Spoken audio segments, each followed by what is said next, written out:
నాకు పెళ్ళి 3 సంవత్సరాలు అయింది. నాకు తగ్గేయడం ఉన్నారని పిల్లలు పుట్టారని చెప్పి చాలా మంది చెప్పారు. నేను ఇక్కడికి 7 వారాలు అలా వచ్చాక 4వ వారంలో నాకు పని బాబు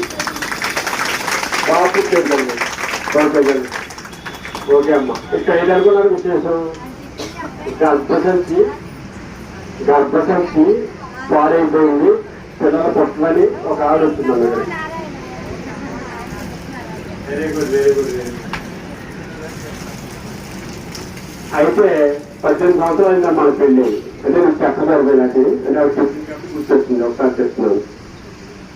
18 సంవత్సరాలు అయితే ఆవిడకి బయట ఉన్నారు వాళ్ళు, పాపం నాకు తెలియదు ఆ విషయం. ఈ లోపల నుండి అమ్మ నువ్వు అనుకున్న కోరిక అయిపోద్దని చెప్పాను. లోపల నుండి వాళ్ళు బయటకు వచ్చిన వాళ్ళు ఏమన్నారు, గర్భం తీసేస్తా అంటారంటే మొత్తం పాడైపోయిందండి, కన్నాలు పడిపోయింది అని అన్నారు. స్వామి అన్నారు మీరు దాని గురించి ఆలోచించకండి అంటే 18 నెలల్లో 12 మగబిడ్డకు అన్నాడండి. ఆశ్చర్యపోగలరు వాళ్ళకి పూర్తి చాలా ఆశ్చర్యం. వాళ్ళకి అటువంటి వాళ్ళు స్వామికి చాలా బాగా చూశారు. వాళ్ళు స్వామికి అవన్నీ చేయించారమ్మ, కొన్ని వస్తువులు చేయించారు. అలాంటిది కూడా జరిగింది ఇక్కడ. మాకు చాలా ఆనందం. అమ్మాయి చెప్తుంటే నాకు అది గుర్తొచ్చింది. మొదట్లో నా ముక్కుడు కాదు అంటే ఒక 2-3 సంవత్సరాల క్రితం చెప్తున్నాను ముక్కుడు.